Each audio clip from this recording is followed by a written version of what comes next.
next reading is from Robert A. Monroe, author of Far Journeys, a classic work of out-of-body experience, Journey Out of the Body.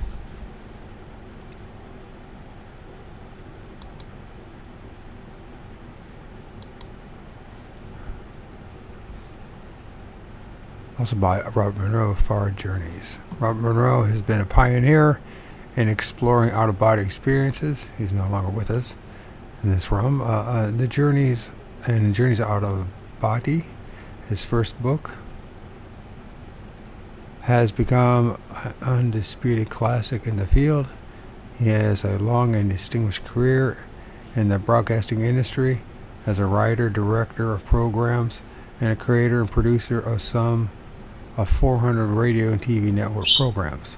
Eventually, as owner and operator of radio network and cable TV system in Virginia, he is the founder and executive director of the Monroe Institute, internationally known for its work on the effects of sound waves forms on human behavior.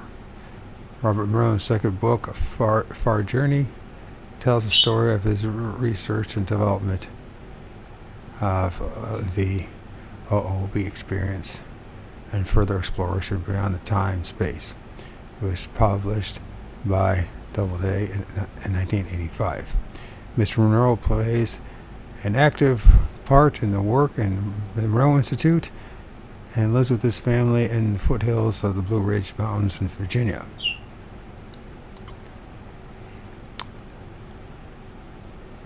See the copyright. This is his first one. Back originally, it's 1971. So we're talking about something that's 50 years old, half a century. Contents, forward introduction. Then there's 21 chapters. It looks like an epilogue, a personal profile. Starts with not with a wand or nor lightly. Not with a wand. Wand. Search and research on the evidence here and now, infinity, eternity, reverse image, post-mortem, cause, the Bible because the Bible tells me so, angels and archetypes, intelligent animals, and gifts or burden, round holes and square pegs.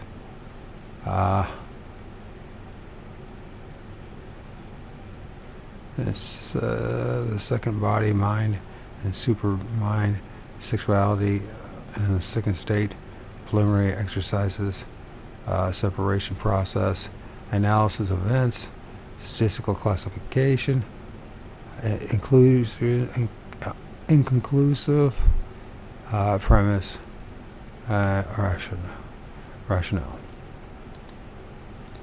Foreword. Much has taken place both in the world and in my personal life since the final manuscript days prior to the publication of Journeys Out of the Body. It was an interesting experience, to say the least, when I publicly became a member of a highly suspect group labeled psychic, sensitive, freak, and more generously parapsychologists. The publication of the book quite thoroughly blew my cover as a reasonably orthodox business executive. However, a good many of the results were totally unexpected, and some of the serious trepidations were unfounded. For example, the fact that I was and still am, while grounded and active in the material world of business, helped greatly in the serious consideration of the book material. Another fact, I could have gone more faith and confidence. I could have had more faith and confidence in the business mind as I know it. I had always maintained that business and industry represented something of value without particular regard to its origin. If it works, used it. Still, I was greatly concerned about the reaction to the book of the board of directors of the corporations of which I was president. Who would want such an unstable person running their multi-million-dollar operation? At the first board meeting in Fort Lauderdale, Florida, after the book publication, no one mentioned it, nor did I. However, as we cruised up the canal in the board chamber's yacht on our way to dinner at a country club, the chairman's wife came up from below the deck with a copy of Journeys in her hand. "Bob, will you autograph this for me?"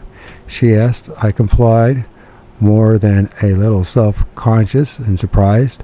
I should not have been. "Interesting stuff," the chairman called out over his shoulder as he steered the yacht for the yacht club dock. "My wife is a real psychic. I never make a major deal without a reading from her. It works too." Needless to say, I was not asked to resign. Actually, I found little or no adverse effect on my business relationships as a result of the public disclosure of this private side of my life. Instead, many broad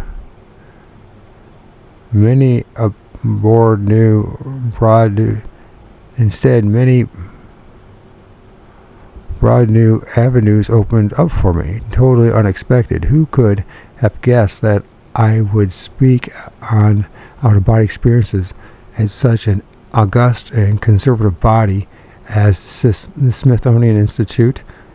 It actually happened. Another miscalculation or so, it would seem.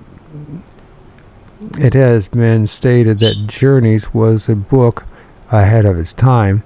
That serious interest in the type of material it contains is only now reaching significant levels.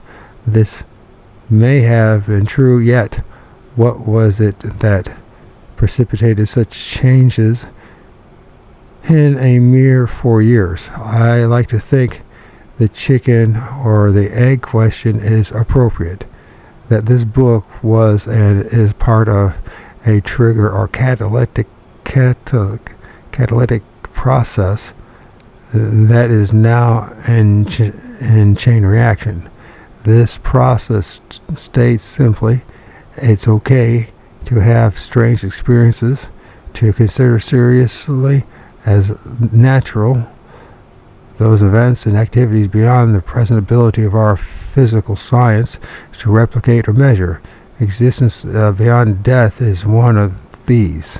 Another decision made about the time of the publication, that my conscience and self had sufficient experience and or training to control in toto the scope of such a non-physical exploration. This was brought about first by the boredom and impatience of the here to there and back tests of our physical world. Who wants repeatedly to take an hour dressing in preparation, wire up to instruments, develop a careful separative state, just to go from bedroom to kitchen, Virginia to California or Kansas? Second, many explanations were taking place far beyond my conscious understanding and control, which inferred that the physical conscious I actually had very limited ideas as to where to go and what to do. Thus, I made an important decision. For the most part, I would set up the conscious out-of-body state, then turn the action over to my total self soul. My present consciousness would go along for the ride as a part of the whole, The results have been ecstatic, illuminating, confusing, awe-inspiring, humbling, reassuring. Experience and exploration far beyond my ability to conceive of. Most of it an apparent educational program that I am absorbing bit by bit. The problem, as I sense it, is simple. Eventually, a quantum jump in consciousness will be required to reduce the material to a practical something of value level.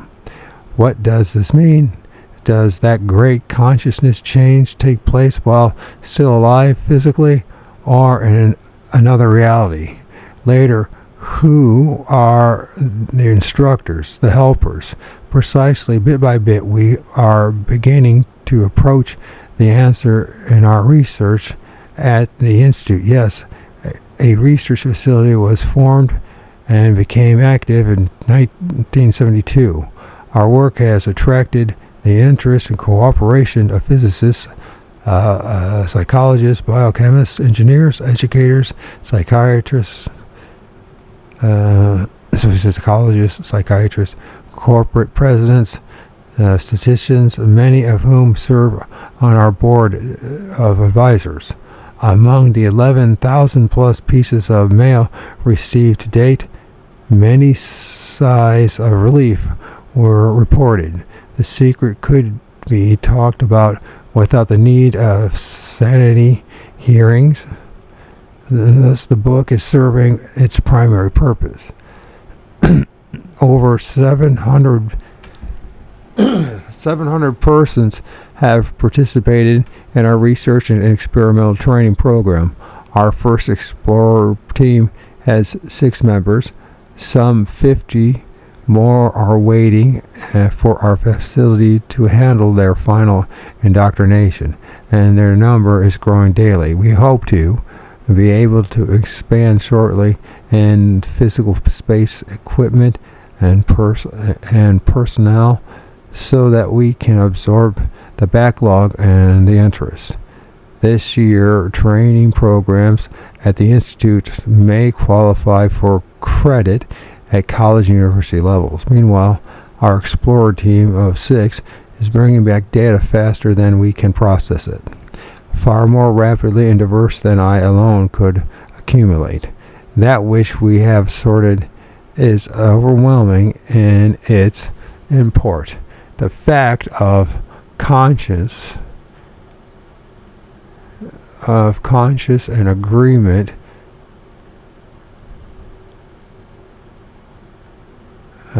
for 6 different explorers, each unaware of the other's experiences, except in joint operations, has had a formidable impact upon those who have examined the material. The details will be reported in another book, which is in preparation. A lot of action to pack into 4 years. Only strengthens the concept of accelerated change at work, especially change in the human needs. I have reviewed Journey again carefully for this new edition. I am happy to say that nothing has been altered in the light of later experiences. The basics are still the same. From the point of my experimental level, at that point, it is still accurate. One item we do know: the reality of your reading these words with your left brain hemisphere is the first stage of filtration. Robert A. Monroe, Afton, Virginia, 1977. For those who are interested in activities of the Institute, or who have had spontaneous out-of-body experiences, write Monroe Institute of Applied Sciences, P.O. Box 57, Afton, Virginia, 22920. I don't know if that is still the same. I haven't been there. Introduction. In our action-oriented society, when a man lies down to sleep, he is effectively out of the picture. He will lie still for 6 to 8 hours, so he is not behaving. thinking or productively or doing anything significant. So he's not thinking productively or doing anything significant. We all know that people dream, but we raise our children to regard dreams and other experiences occurring during sleep as unimportant, as not real in the way that events of the day are. Thus, most people are in the habit of forgetting their dreams on the occasions when they do remember them. They usually regard them as mere oddities. It is true that the psychologists and psychiatrists regard of the dreams of patients as useful clues to the malfunctioning of their personalities. But even in this application, dreams and other nocturnal experiences are generally not treated as real in any sense, but only as some sort of internal data processing of the human computer. There are some important exceptions to this general put down of dreams, but for the vast majority of people in our society today, dreams are not things that serious people concern themselves with. What are we to make of a person who takes exception to this general belief, who claims to have had experiences during sleep and other forms of unconsciousness that were not only impressive to him, but which he feels were real? Suppose that this person claims that on the previous night he had an experience of flying through the air over a large city, which he had soon recognized as New York. Further, he tells us that not only was this dream intensely vivid, but that he knew at the time that it was not a dream, that he was really in the air over New York City. And this conviction that he was really there sticks with him for the rest of his life, despite us reminding him that a sleeping man could not really be flying by himself in the air over New York City. Probably we will ignore the person who makes such a report, or we will politely or not so politely inform him that he is becoming a little weak in the head or crazy, and suggest that he see a psychotherapist. If he is insistent about the reality of the experience, especially if he has other strange experiences too, we may, with the best of intentions, see about committing him to a mental hospital. Our traveler, on the other hand, if he is smart, will quickly learn not to tell about his experiences. The only problem with that, as I have found from talking to many such people, is that he may worry about whether he's going crazy. For the sake of argument, let's make our traveler even more troubling. Suppose in his account he goes on to say that after flying over New York City for a while, he flew down to your apartment. There he saw you and two other people unknown to him conversing. He describes the two people in detail and mentions a few things about the topic of conversation occurring in the minute or so he was there. Let's suppose he is correct. At the time he had experience, you were holding a conversation on the topic he mentions with two people who fit our traveler's descriptions. What do we make of things now? The usual reaction to a hypothetical situation of this type is that it is all very interesting, but as we know that it couldn't possibly happen, we needn't seriously think about what it might mean. Or we might comfort ourselves by invoking the word coincidence, a marvelous word, coincidence, for revealing mental upsets. I unfortunately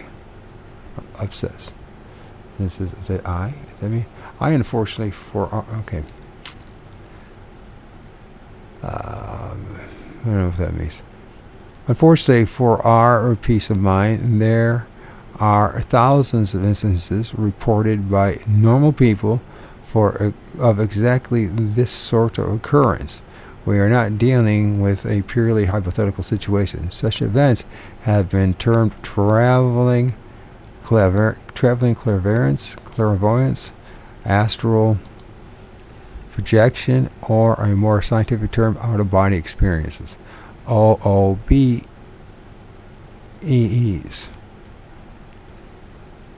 Out-of-body experiences. I want to get the OOB for them. I guess it's the out of. Or OBEs in short. We can formally define an OOB as an event in which the experiencer, one, seems to perceive some portion of some environment which could not possibly be perceived from where his physical body is known to be at the time, and two, knows at the time that he is not dreaming or fantasizing. The experiencer seems to possess his normal consciousness at the time, and even though he may reason that this cannot be happening, he will feel all his not normal critical faculties to be present, and so knows he is not dreaming. Further, he will not decide after waking that it was a dream. How then do we understand this strange phenomena? If we look to the scientific sources for information about OOBs, we shall find practically none at all. Scientists have, by and large, simply not paid attention to these phenomena. The situation is rather similar to that of the scientific literature on extrasensory perception, ESP. Phenomena such as telepathy, clairvoyance, precognition, and psychokinesis are impossible in terms of our current physical worldview. Since they cannot happen, most scientists do not bother to read the evidence indicating that they do happen, and hence, not having read the evidence, their belief in the impossibility of such phenomena is reinforced. This kind of circular reasoning in support of one's comfortable belief system is not unique to scientists by any means, but it is the result of but it has resulted in very little scientific research on ESP and OOBEs. In spite of the lack of hard scientific data, there are still a number of definite conclusions one can make from reading what material there is. First, OOBEs are a universal human experience, not in the sense that they happen to large numbers of people, but in that they have happened all through recorded history. There are marked similarities in the experience among people who are otherwise extremely different in terms of cultural background. One can find reports of OOBEs by housewives in Kansas, which closely resembles accounts of OOBEs from ancient Egyptians or Oriental sources. Second, the OOBE is generally a once-in-a-lifetime experience, seemingly experienced by accident. Illness sometimes brings it about, especially illness which are almost fatal. Great emotional stress sometimes brings it about. In many cases, it simply happens during a sleep without our having any idea of what might have caused it. And in very rare instances, it seems to have been brought about by deliberate attempt. Third, the experience of the OOBE is usually one of the most profound experiences of a person's life. It radically alters his beliefs. This is usually expressed as, I no longer believe in survival of death or the immortal. I believe in survival of death. Or an immortal soul. I know that I will survive death. The person feels that he has directly experienced being alive and conscious without his physical body. Therefore knows that he possesses some kind of soul that will survive bodily death. Does this not logically follow? For even if the OOBE is more than just an interesting dream or hallucination, it was still occurring while the physical body was alive and functioning. Therefore, many depend on the physical body.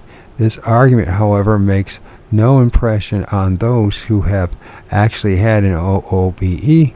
Thus, regardless of what position one wants to take on the reality of the OOBE, I'm just going to say out-of-body experience. It sounds just a lot easier to say. It is clearly an experience deserving considerable psychological study. I am certain that our ideas concerning the existence of souls have resulted from earlier experiences of people having out-of-body experiences. Considering the importance of the idea of the soul to most of our religions and the importance of religion in people's lives, it seems incredible that science could have swept this problem under the rug so easily. Fourth, the OOB, the outer-body experience, is generally extremely joyful to those who have it. I would make a rough estimate that between 90 to 95% of people who have this experience are very glad it occurred and find it joyful, while 5% are very frightened by it, for the only way they can interpret it while it is happening is that they are dying. Later reactions of the person as he attempts to interpret his out-of-body experience can be rather negative. However, almost every time I give a speech on this subject, someone comes up to me afterwards and thanks me for talking about it. They had the experience some time before, but had no way of explaining it, and worried that they were going crazy. Fifth, in some instances, the out-of-body experiences, the description of what was happening at a distant place is correct and more accurate than we would expect by coincidence.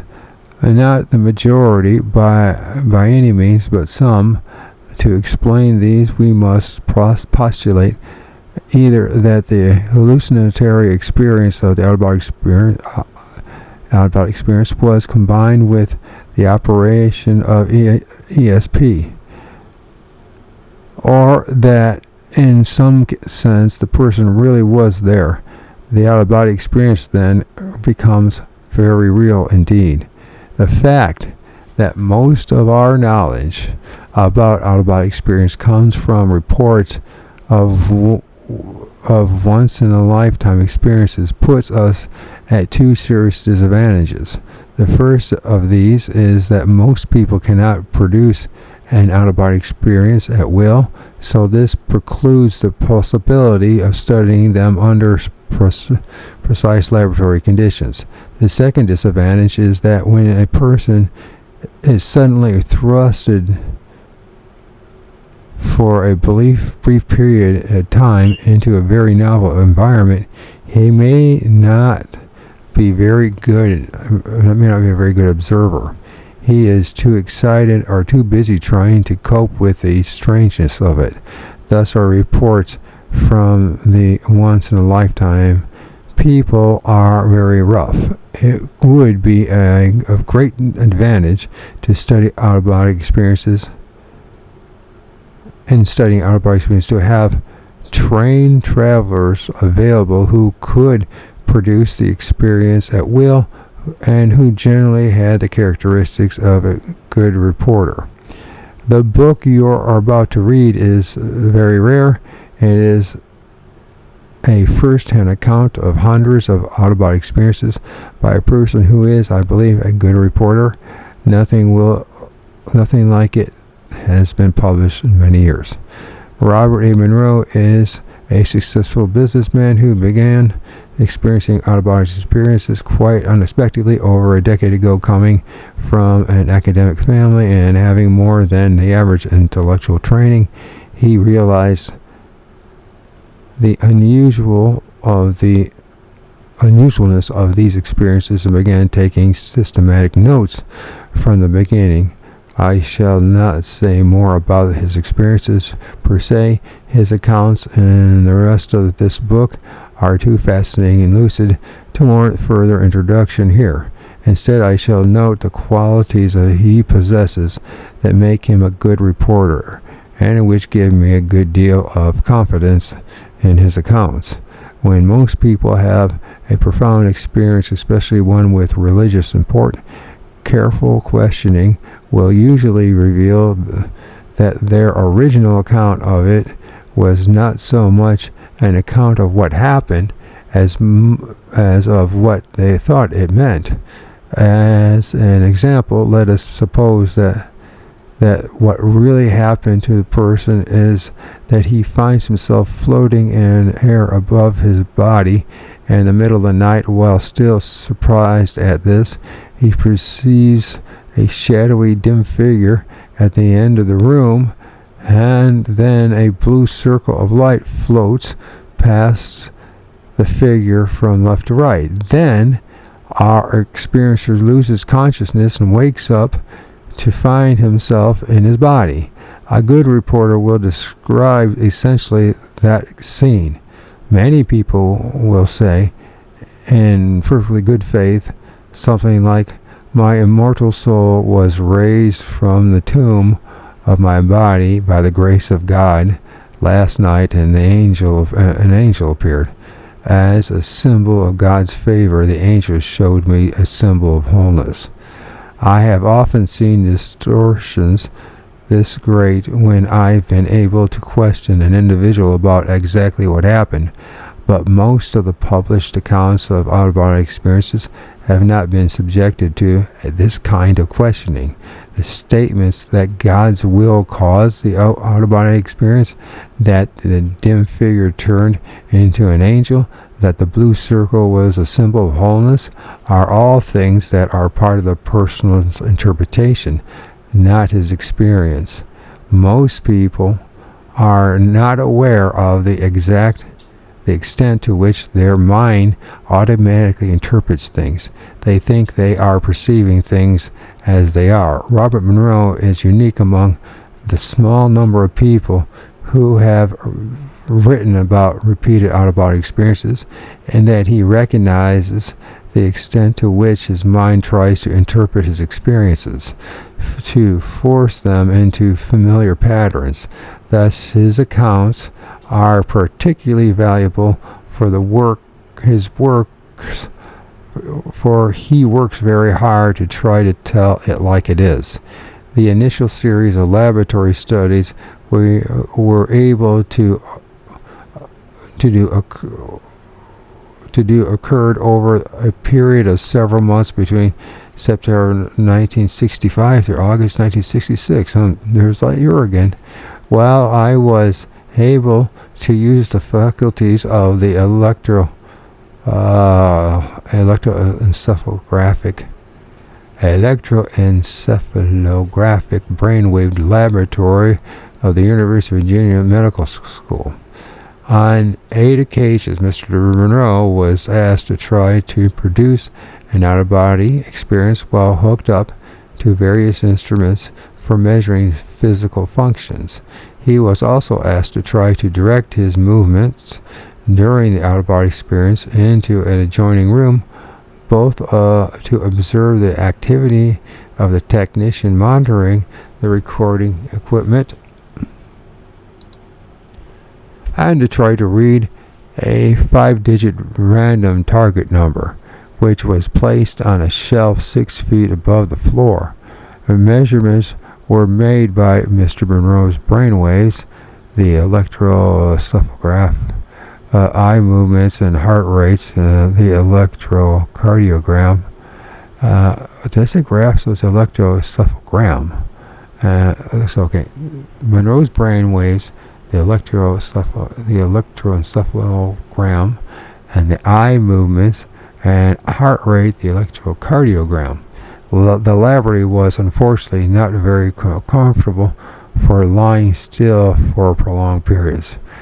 We had to bring an army cot into the recording room, as there was no bed there.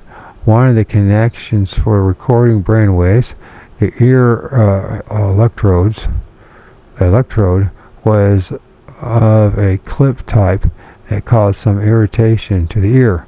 This made relaxation somewhat difficult. On the first 7 nights during which he attempted to produce an out-of-body experience, Mr. Monroe was not successful. On his 8th night, he was able to produce 2 very brief out-of-body experiences. These are described in some detail in his own words on this page and this page. It doesn't say what those pages are. Okay.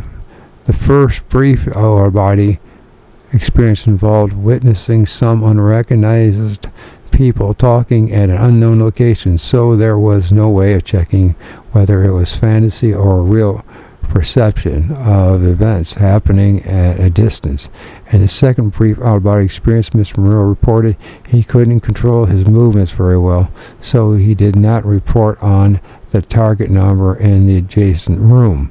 He did correctly describe the laboratory technician was out of the room, and that a man later identified as her husband was with her in the corridor. As a parapsychologist, I cannot say that this proves that Mr. Monroe really knew what was happening at a distance. It is hard to assess the improbability of such an event occurring after the fact. Nevertheless, I found this result quite encouraging for one of the initial attempts to bring such an unusual phenomenon into the laboratory. My next opportunity to work with Mr. Monroe in the laboratory came when he visited me in California during the summer 1968. We were able to have a single laboratory session under much more comfortable circumstances. A normal bed was available rather than a cot, and we used a different type of electrode for measuring brain waves, which was not physically uncomfortable. Under these conditions, Mr. Monroe was able to produce 2 brief out-of-body experiences. He awoke almost immediately after the first out-of-body experience had ended, and estimated that it had lasted 8 to 10 seconds. The brainwave recorded just about, that's not very long enough, the brainwave record just before he awoke again showed a stage 1 pattern with possibly a single rapid eye movement occurring during that time. His blood pressure showed a sudden drop and a steady low lasting 8 seconds, and it's a sudden resurgence to normal. In terms of Mr. Monroe's experience, see his description of this technique in this page, and it doesn't show it. Of course, it's not going to show it.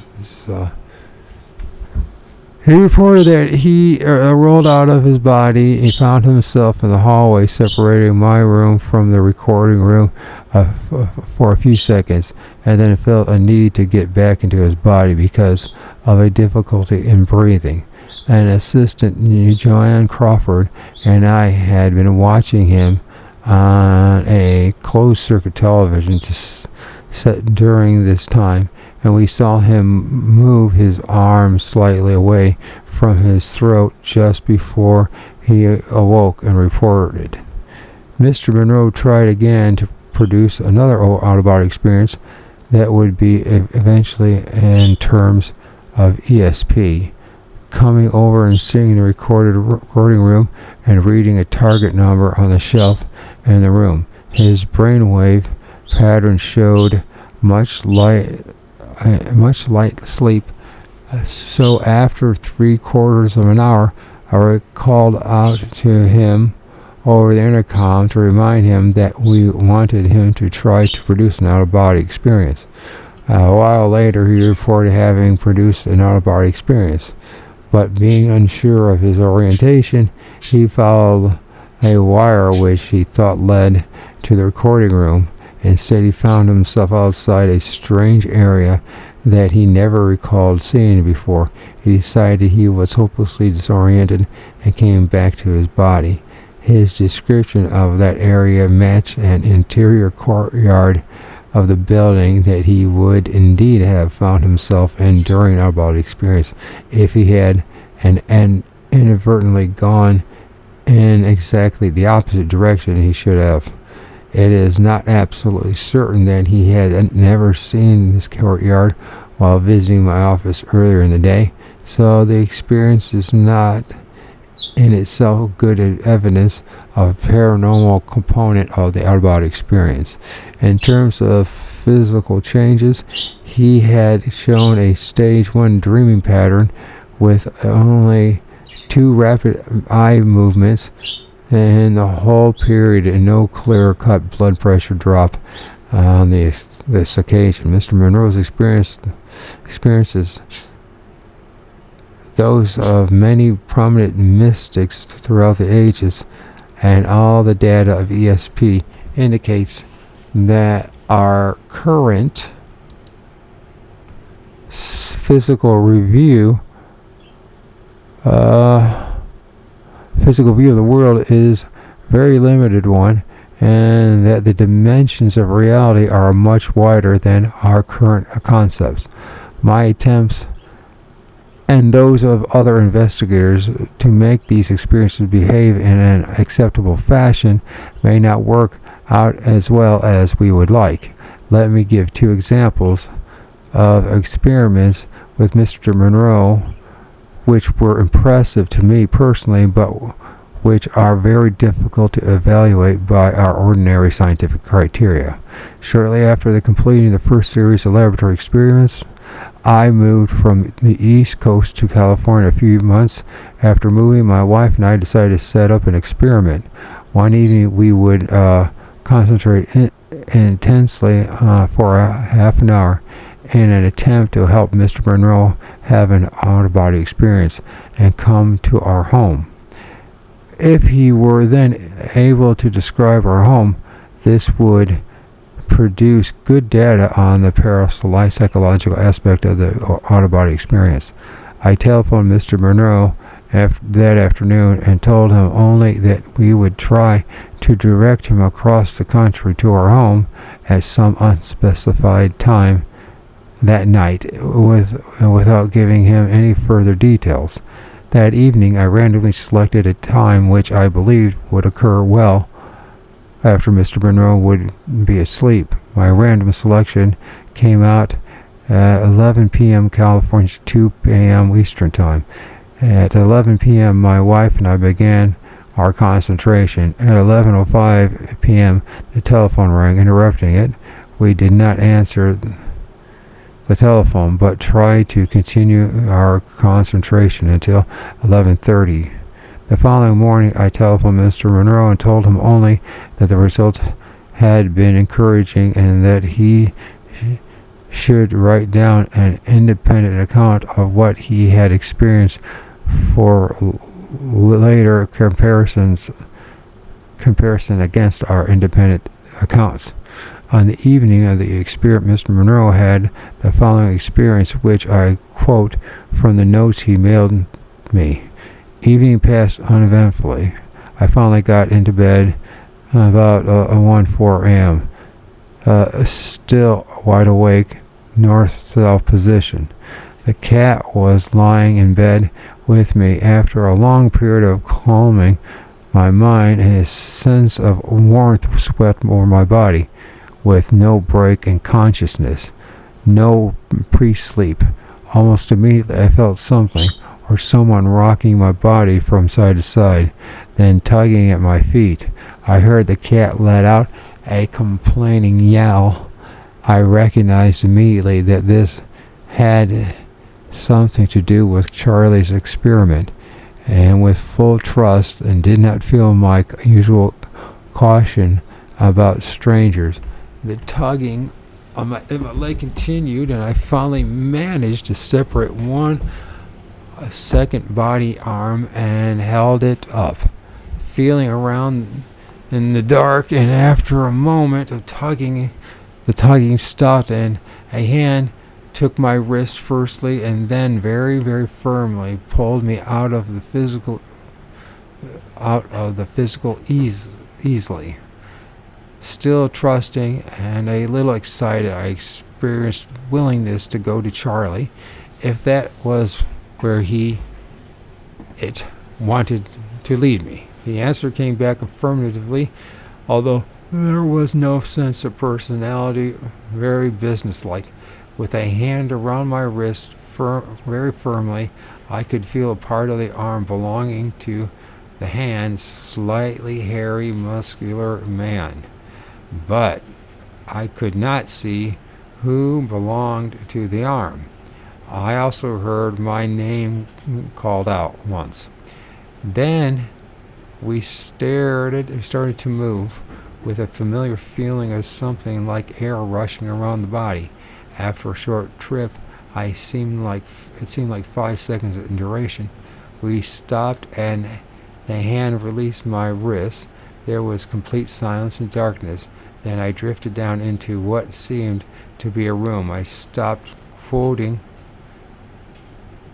from Mr. Monroe's notes at this point, except to add that when he finished his brief trip and got out of bed to telephone me at 2:05 a.m. his time, thus the time match with my wife and I beginning to concentrate was extremely good. He felt the tug pulling him from his body within a minute or so when we started to concentrate. On the other hand, he just continuing description of what our home looked like and what my wife and I were doing was not good at all. He perceived too many people in the room.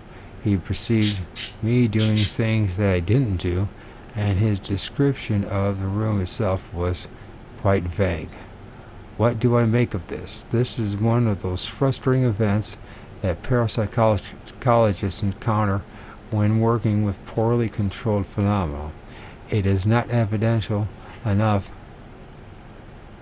to say that it was unquestionably a paranormal effect. Yet it is difficult simply to say that nothing happened. It is comfortable to stick with our common sense assumptions that the physical world is what it seems to be, and that a man or his sense organs is either located at a certain place and able to observe it, and he is not. What? And either located at a certain place and able to observe it, and he is not. So out-of-body experience reported in the literature seem to fit this view, while others have a distinguishing mixture of correct perceptions of the physical situation with perceptions of things that weren't there or didn't happen. To us ordinary observers, Mr. Monroe's reports are a number of such mixed experiences in his book, especially his seeming to communicate with people while he is having an out-of-body experience, but they never remembering it. The second puzzling experiment. I'm going to stop right there.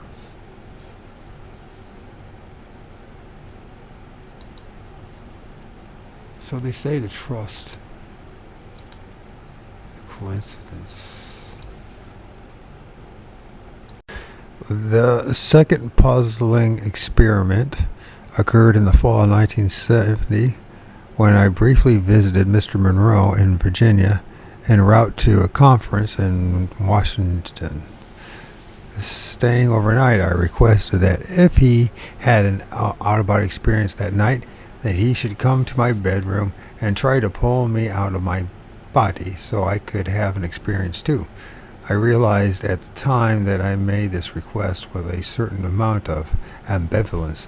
I wanted him to succeed, yet another part of me did not. More on that later. Sometime after dawn that morning, I had slept somewhat fitfully, and the light was occasionally waking me. I was dreaming when I began vaguely remembering that Mr. Monroe was supposed to try to get me out of my body.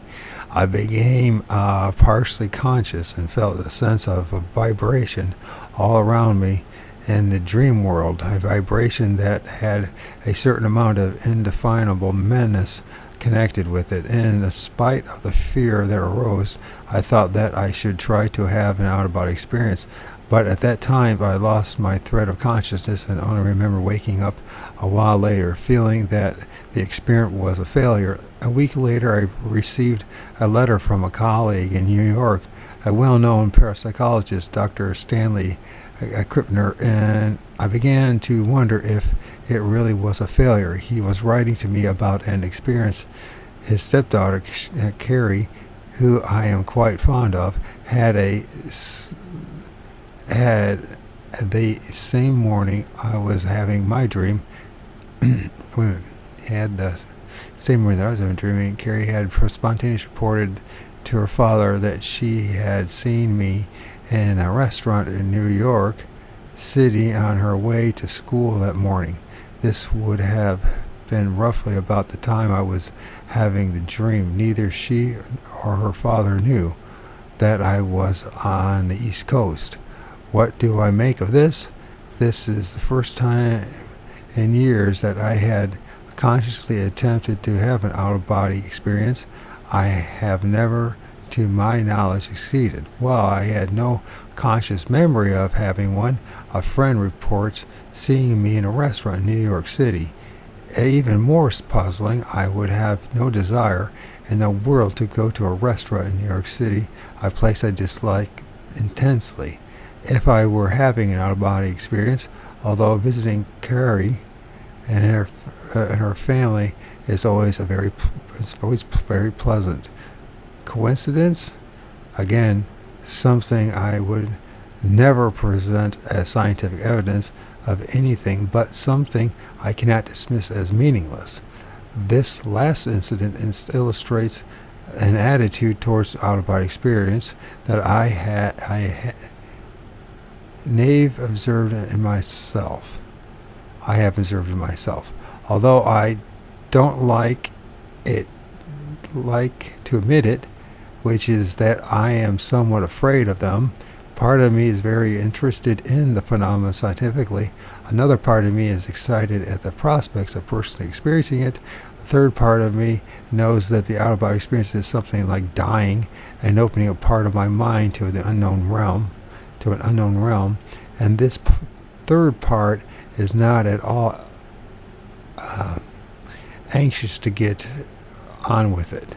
If the out-of-body experiences are real, if the things Mr. Monroe describes cannot be dismissed as an interesting kind of fantasy or dream, our world view is going to change radically and uncomfortably.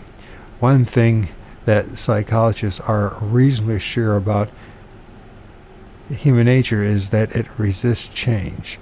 We like the world to be the way we think it is, even if we think it is unpleasant. At least we can anticipate what may happen. Change and uncertainty have possibilities of unsettling things happening, especially when the change doesn't take account of our desires, our wills, our egos.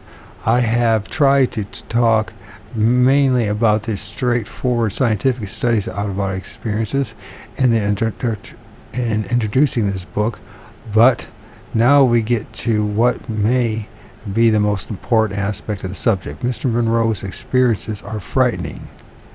He talks about dying. Dying is not a polite topic in our society. We leave it in the hands of priests and ministers to say comforting words. We occasionally joke about it. We have a lot of aggressive fantasies about other people dying, but we don't really think about it. This book is going to make you think about death. You are not going to like some of the things it says and some of the thoughts it inspires. It will be very tempting to dismiss Robert Monroe as a madman. I would suggest that we not do that. Neither would I suggest that you take everything he says as absolute truth. He is a good reporter, a man I have immense respect for, but he is one man brought up in a particular culture at a particular time. Therefore, his powers of observation are limited. If you bear this in mind, but pay serious attention to experiences he describes, you may be disturbed, but you may learn some very important things in spite of being afraid. If you have had an out-of-body experience yourself, this book may help you to be less afraid or to develop your potentials for the experience into a valuable talent. Read the book carefully and examine your reactions. If you really want to experience it yourself, good luck. Charles D. Tart. Davis, California, January 10, 1971. And that is the end of that reading. And let me get in here so I don't butcher this, because I have a tendency to do so. I hate to say. So what we got here, we just read the forward introduction. So that's part, we'll just say forward and introduction. That way we can stay consistent, because the last reading I did of synchronicity was kind of difficult for me to keep. I lost track of where it was at. Anyways.